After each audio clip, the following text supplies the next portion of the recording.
Greetings, my friends, and welcome to Retro TV Radio. I'm your host, Pat McCormack. Parker Stevenson is a classic TV legend, starring roles in the Hardy Boys' Nancy Drew Mysteries and a little series called Baywatch only scratch the surface of what makes up this talented guy and his impressive career. Joyce DeWitt, of course, needs no introduction, having played main cast member Janet Wood on Three's Company during the classic sitcom's entire 8-season run. On today's show, Parker talks with us about the upcoming February 15th, 2025 show at the historic Orinda Theatre. Nestled in the hills above California's scenic San Francisco Bay Area, the town of Orinda and its beautiful theater are total gems. It's there that Parker Stevenson and Joyce DeWitt are performing A.R.Gurney's extremely popular stage play, Love Letters. We also discuss his long career on screen, the fun he had, and the lifelong friendships he developed with his co-stars. We also touch on his photographic works, which are, in a word, amazing. Enjoy.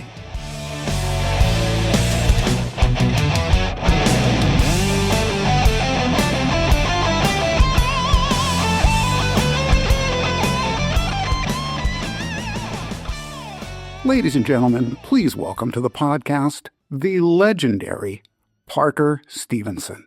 Hey, Parker. Hey, thanks for that nice intro. Well, obviously I was telling you earlier, I pre-record my interview introductions because I made the mistake of having celebrities such as yourself sit through all my wonderful mistakes. Not that ever happens, but... So, hey, thanks for being here. I know you're in Southern California, and we were just talking about the roller coaster ride. Yeah. How did you fare? My wife Lisa and I fared fine. We have friends who didn't fare so well, but I live sort of near the beach, but south of Malibu and Santa Monica. But we were okay. So we just hunkered down. Yeah, I've had friends there that lost their homes, and oh man, just when you think your life is bad, yeah, right. You got to look at that and just go, it could be worse. Yeah, for sure. But I'm glad you guys made it through, and hopefully no more like that, please. Yeah, I hope so. Although I do think it's just now going to be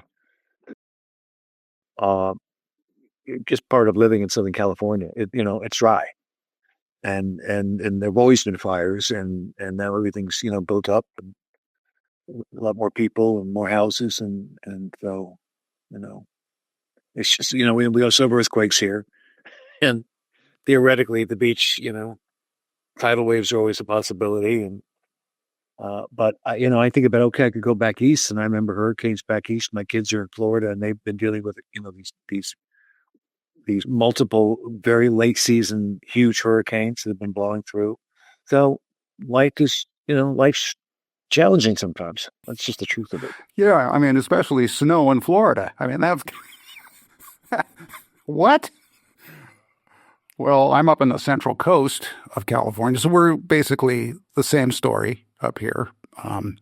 It's been very wet recently, thankfully. But how central are you up in SLO, or where are you? I live in Santa Cruz, actually. Oh, right, yeah, and sure. It's a gorgeous place to live.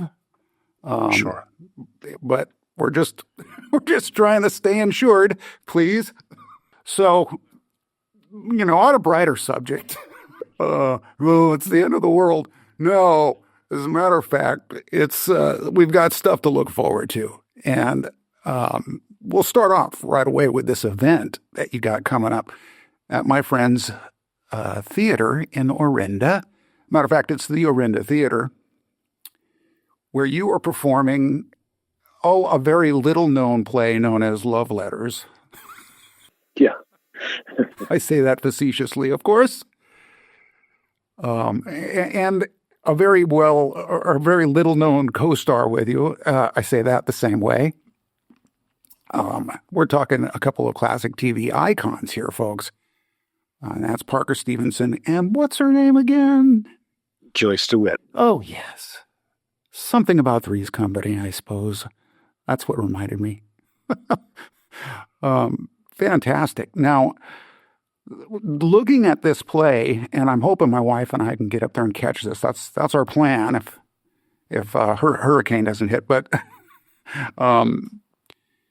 she had done this. I saw that she had done this. As a matter of fact, who hadn't done this? I looked at the list of the roster of stars and celebrities that have done this play, and it is just astonishing the amount of talent that just gravitated to this play. Or if it's really a play, would you call it a play or a reading? Or I mean, it's well, I would call it a play because the writing's so beautiful. A.R.Gurney is it's just beautiful. His writing's beautiful. The language is beautiful. The story that he tells is beautiful.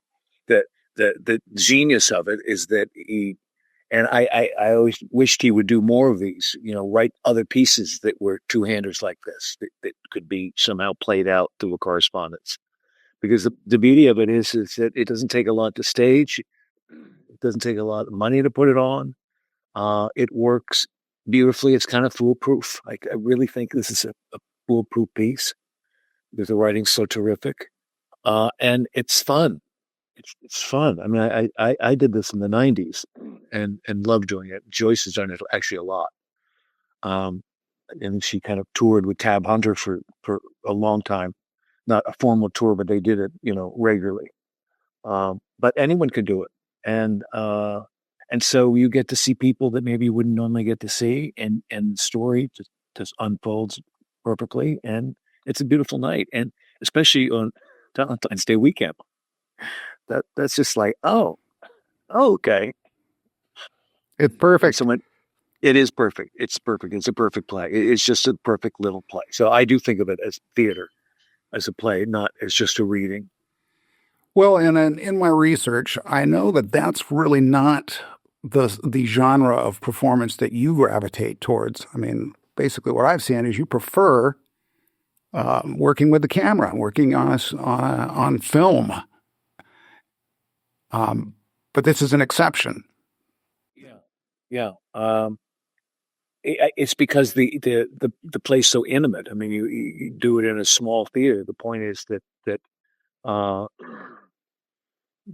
anyone in the audience watching this play are inside the play. They're not sitting back. I mean, what I like about it is, unlike a lot of the times, if you're doing theater, you're projecting out to the 50th row, and everything has to be pushed and exaggerated, and because otherwise people can't hear it and experience it. So it's a whole different sensibility that isn't my natural sensibility, never has been. And the little theater I've done, I've enjoyed, but I like the intimacy of doing film and television. I just like there's a privacy to it, and this play is really private. This play, the two people that are communicating to each other over all these years, it's their private communication, and it's about the most intimate feelings and parts of their lives. And the audience in a small, dark theater are inside that story. They're not sitting there watching it unfold in front of them. They're actually part of the story. So this play is just one that's really comfortable. Well, and I'll say you're doing it at the perfect venue too. I call it the Goldilocks Theater because it's not too big and it's not too small. It's just right. I think you'll really love it. You'll play off that room very well. Yeah. And yes, I know. I noticed that you did do this in the past with your ex-wife, and that's saying something. Kirstie Alley, of course, being who that was, and you guys. Were you comfortable playing these roles, or was it? I mean, unfortunately, I haven't seen the play yet, and I don't know really what the dynamic is. Well, good. I'm glad you haven't seen it. That's the way to come see it. I'm thrilled. My wife hasn't seen the play either, and I'm not letting her look at the script. I want her just to experience it because that's the point, you know. Yeah, when I did it with Kirsty, it was really interesting because we did it.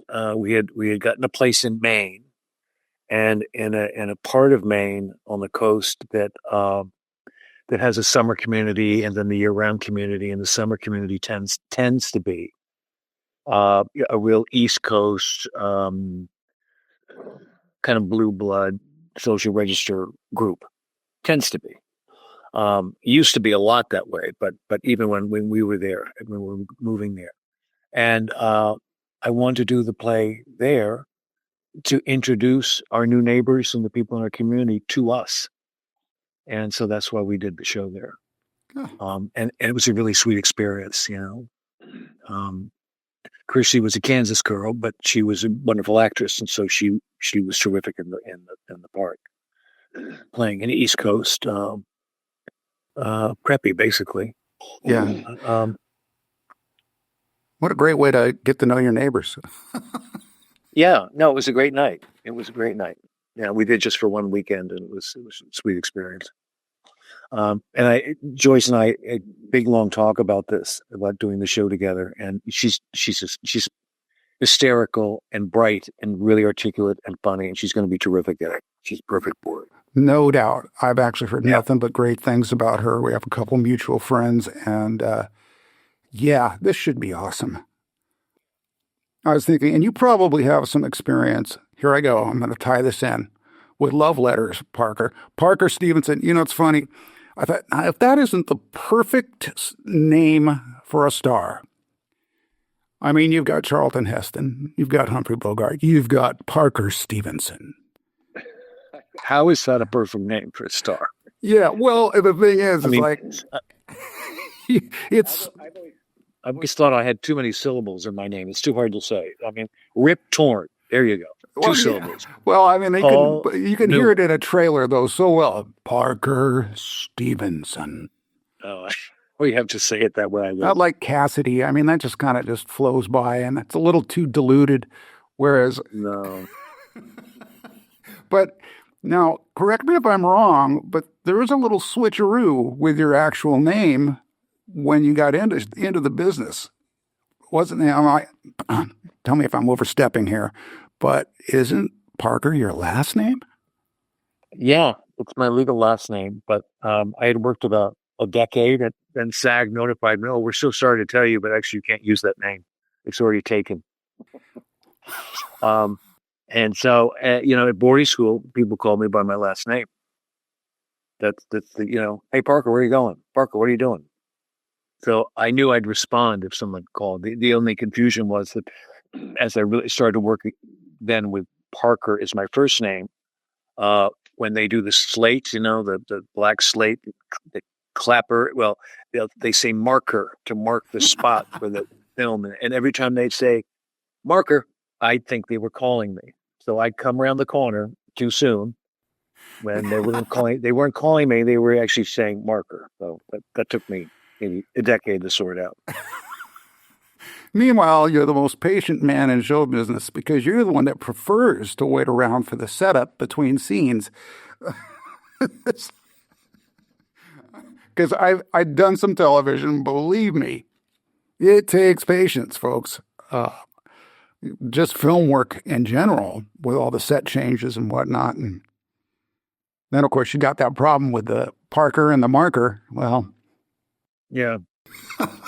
Well, the time down that it's always kind of looked at as, oh, that's why it's challenging to do. There's always something interesting going on. I mean, it's not really downtime.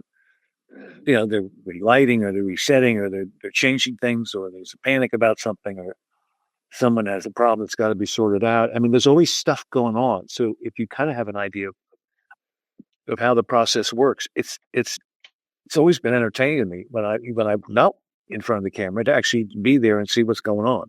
Yeah. Well, and of course you were involved in the inner workings too. So, I mean, that makes perfect sense.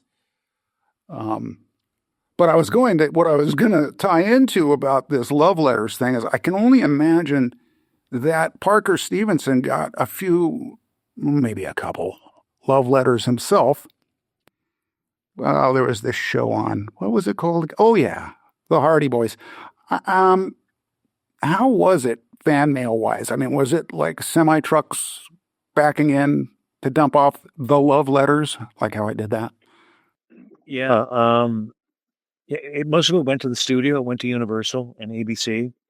Every now and then, I'd get a big box, and fortunately, they quickly set up a mechanism that I always trusted was working. I don't know if it was, but Pro Arts was the company that did all the posters and the T-shirts, and they basically took over at least getting a response to people, because there's no way to sit and answer 300 letters a day. It's just not going to happen. I couldn't afford to hire somebody or a team of people to sit there and answer them. So Pro Arts and Universal took it on, and they sent out a mailing or a card or a thank you and I think for the most part they were promoting their merchandise, but at least people got some kind of a response. Yeah, right. And it would be virtually impossible to do it any other way. Yeah. I mean, not that people, I don't think, in the earlier days tried, but, you do have to have time for your life, too. And, man, you guys were a hot item for sure. Yeah. Well, and also Sean was singing. Sean was doing his concerts while we were doing the show. And that took off. He was already singing before the show and traveling in Europe and stuff. But then once the Hardy Boys was on, then he was taking off on weekends and doing concerts all over the place. And that then really boosted the show and boosted the attention. And so that was a big factor in, I think, why the show was successful. Yeah. Well, no, you guys were good actors too. Let's not forget that. And then of course, there was Pamela Sue, who I have had a crush on since forever. Yeah. But now you and Sean stay in touch, from what I've heard. Is that true? That is true. Yeah, regularly. I've seen him. Yep. I see him on social media. Follow him on. I can't remember which one it is off the top of my head, but he seems like a very level-headed, family-oriented guy. Really, really down-to-earth, nice guy, and that makes perfect sense to me. He is. I mean, I kind of think of us back when we first started the show. I was kind of a bratty East Coast kid, just out of college, but all had a little in the clouds. And Sean was the product of this Hollywood royalty with his dad and mom and his brother and his other brothers too. I mean, the whole family. And so these two bratty kids come together. And we kind of fumbled our way through the show. I think it worked because we really enjoy each other's sense of humor. I mean, it still cracks me up like crazy. And I think that's why the show worked. We kind of got our humor. And but then he grew through the years, through life and trials and struggles, and to be this really smart, intelligent, soulful, creative guy. I mean, he really turned into be this terrific guy. And I wouldn't have necessarily predicted that for either of us in the beginning. But that's the man he's become. He's a great friend. Great friend. Well, let's make no mistake. You guys were hot at what could be considered the most dangerous time in Hollywood to be hot.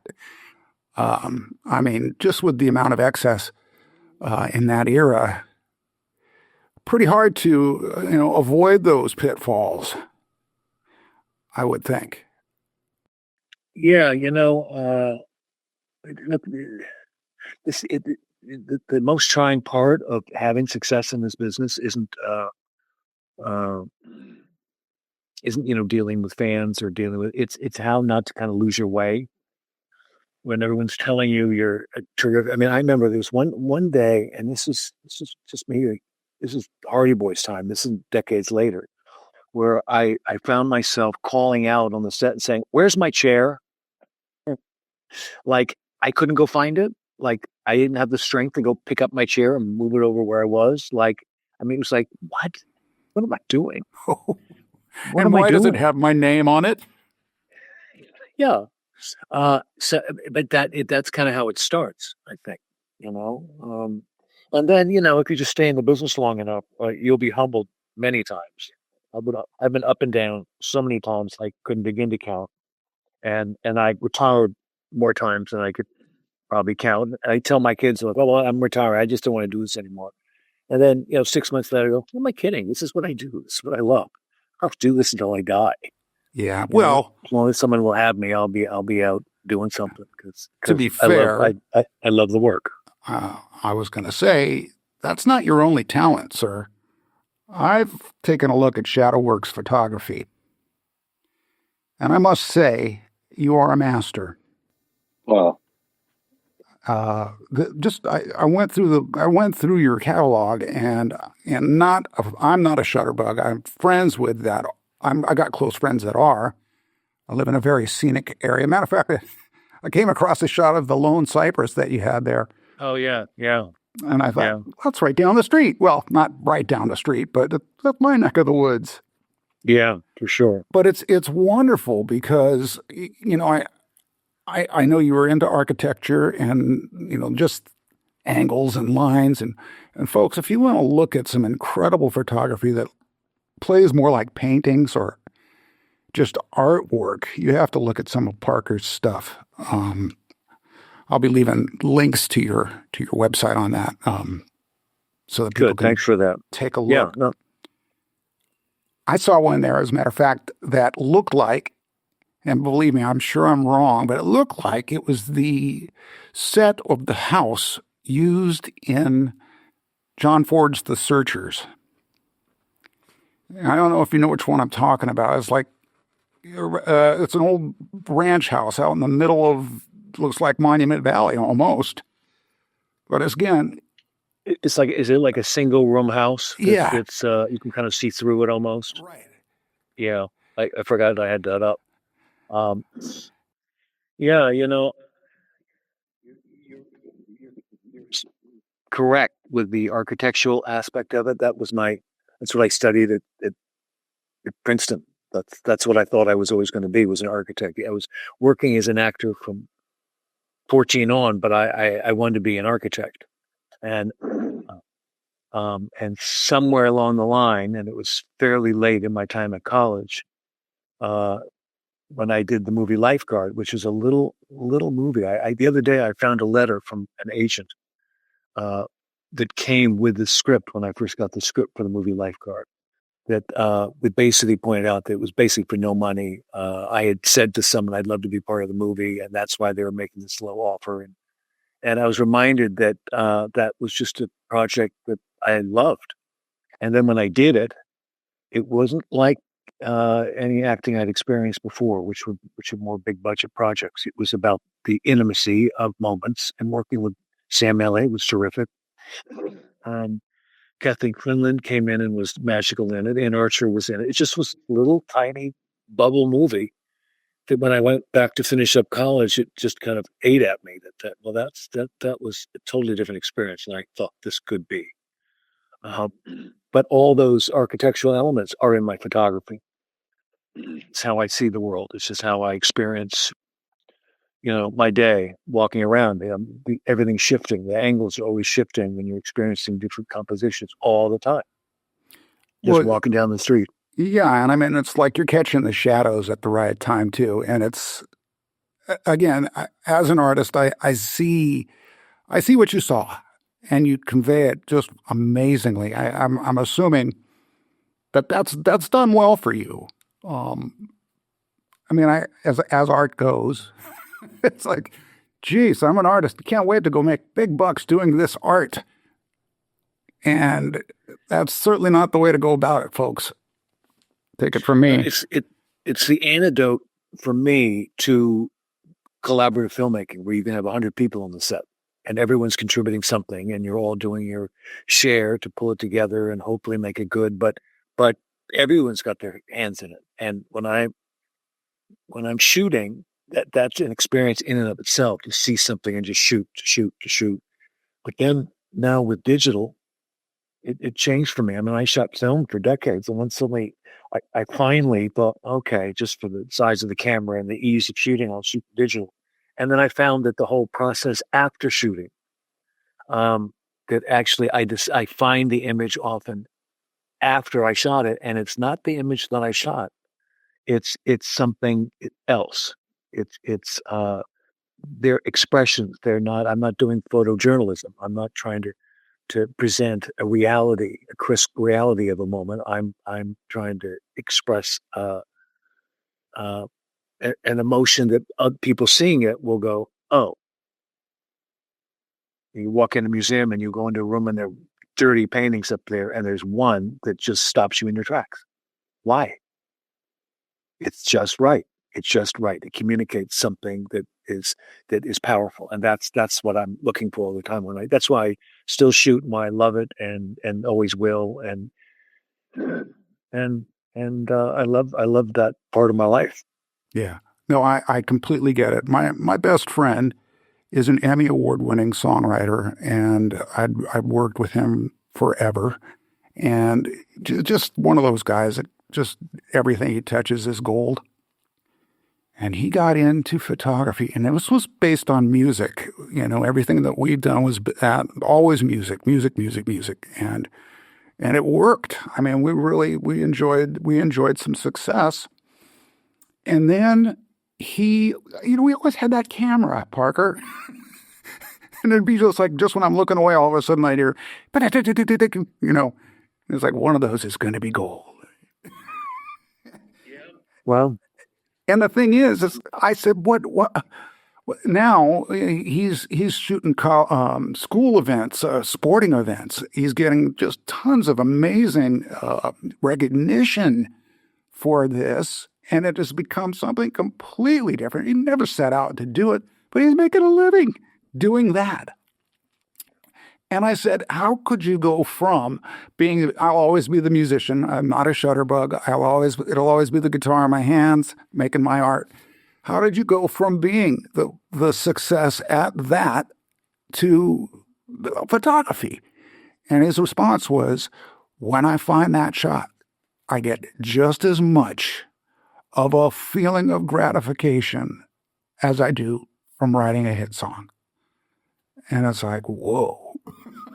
Yeah, no, that's amazing. As a Parker would get that. Yeah, I do. Yeah. I do. And it's not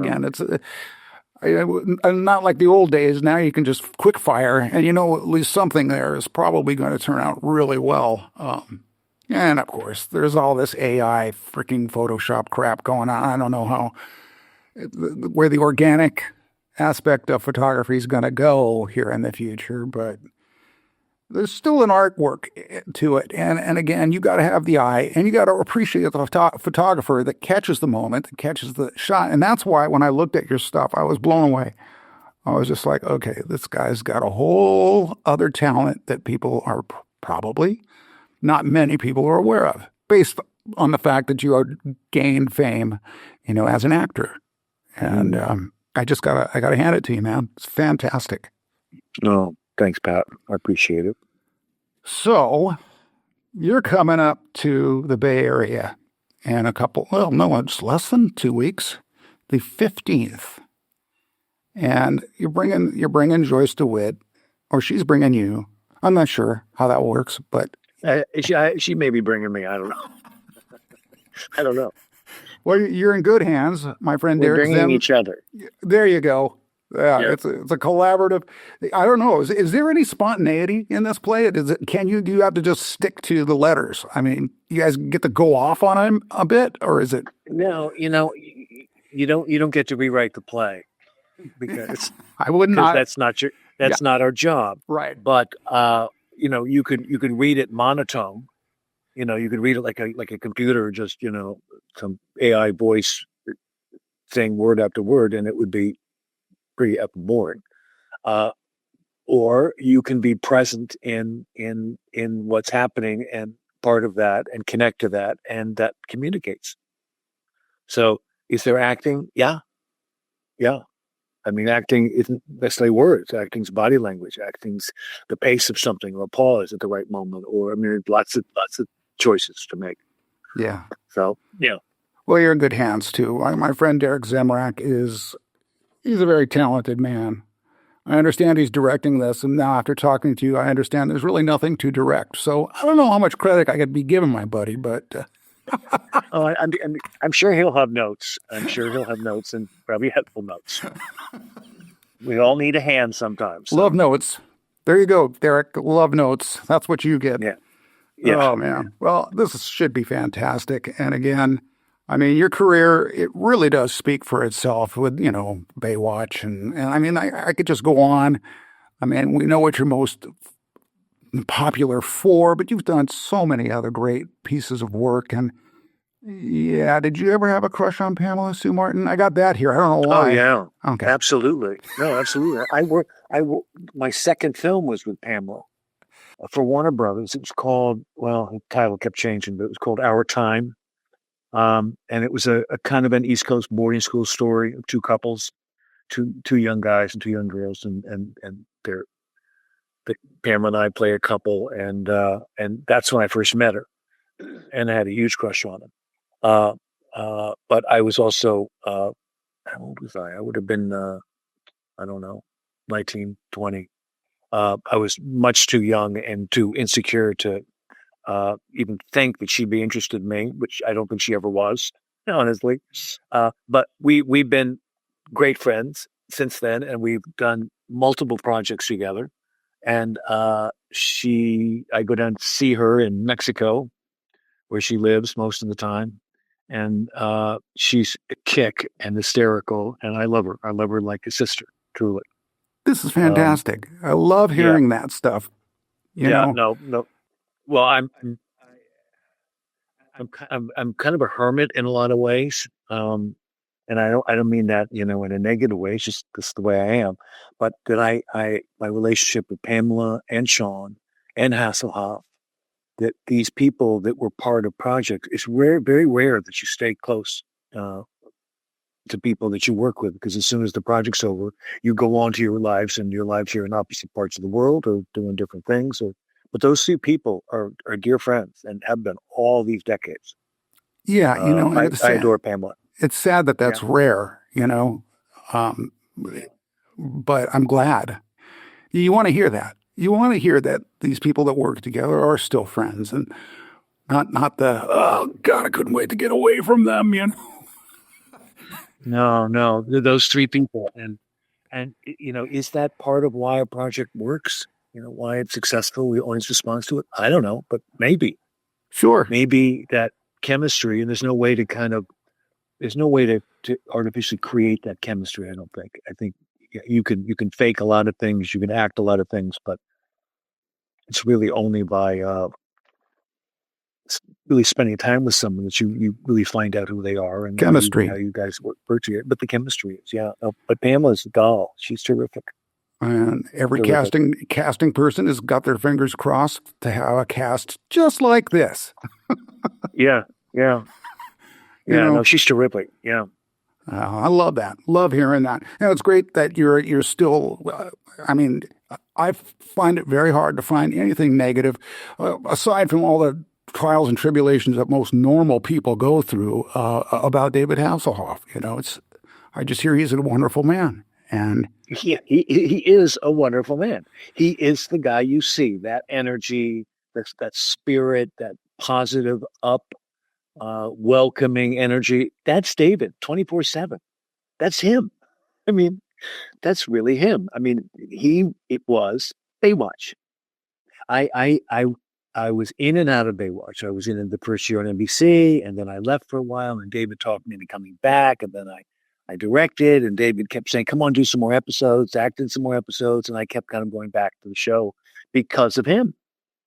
And the show kept going all those years, and he was the linchpin. He was the anchor for the whole show, and that's an amazing achievement. Oh, yeah. David's the bomb. He's terrific. Launched a few careers on top of that, no doubt. Yeah. Well, I would just say, and I love him, but David Hasselhoff is a name, but Parker Stevenson is a movie star. That's a movie star name, okay? Sorry, David. You won't hear this, so I'm not too worried about retribution on that. You're no Sean Cassidy, but hey. That's been used. Oh, man. I'll tell you, it's been such a pleasure getting to know you, sir, and looking at what you do other than just what everybody knows you for has been a pleasure. And, of course, I will steer everybody towards your fabulous artwork and what you do with that camera. And, encourage everybody to get out and see you and Joyce and get that meet and greet ticket. Obviously, you want to meet this guy. It's pretty clear, And, of course... Yeah, and it'll be fun to hear people's reactions after the show. Absolutely. Well, I'm sure you guys will kill it. I'm sure you guys will kill it. I think you've had some experience, so based on that, I'm not worried. Then I hope you get up there, Pat. Yes, we're going to do our best. Meet you, shake your hand, and see you in person. That would be nice. Well, absolutely. Thank you so much. Well, I'm going to let you run. Get on with your day, Parker. And thanks again for joining me. And stick around for a quick second so we can say our proper goodbyes. And for that, thanks again, buddy. Thank you, Pat. There it is, another Retro TV Radio episode in the books. If you're in the San Francisco Bay Area for Valentine's weekend, why not take your Valentine to see Parker Stevenson and Joyce DeWitt perform at the Orinda Theatre? It's love letters. I mean, what could be more romantic than that? You'll find the link to purchase tickets in this episode's description, as well as the link to Parker's photography website. I'd like to thank my old friend Derek Zemrak for setting up this interview. Assuming you liked what you just heard, you can like and subscribe and leave me a positive review for this podcast. You can follow me on YouTube and Facebook at Golden Rage of TV and on X at Golden Rage of TV1. Also, be sure to check out my newest Instagram page at Retro TV Rocker. This is your host, Pat McCormack, and thanks again for listening to Retro TV Radio.